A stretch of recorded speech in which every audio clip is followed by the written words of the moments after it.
Kubor nakaslem jong unongsan Hima.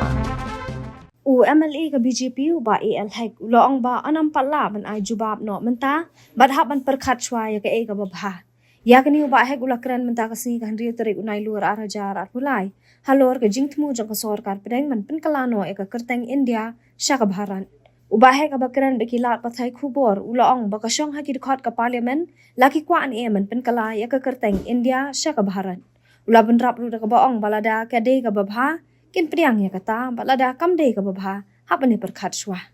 ba nado bangiyo ya ka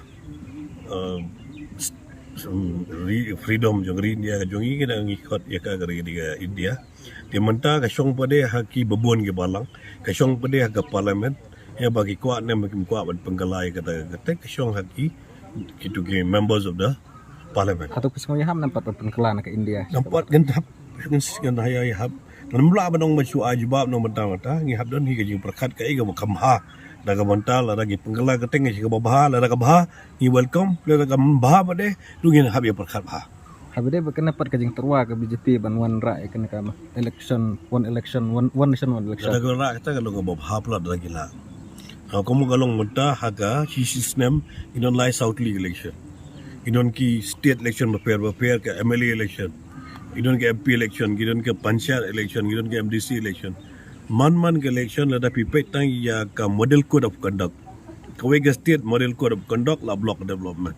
Next election kawe pada ke state la block model code of conduct la block development. But pet ru ya ka jing lut accept.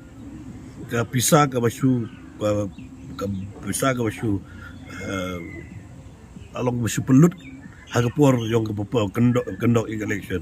Ke security baru agil infrastruktur lahap cuman kapor yongki ni dong yala markhai la sulut tang kapor election kada kalong one election one nation dengan ali lupa ke nation India yongi kada ali lupa ke one nation ke one election ele kada ga oi pi kada babha man punduna ya ke jinglut jing sap joka ke tu jinglut jing sap ke pelong man ke election la kam nam tak development jos ke India jong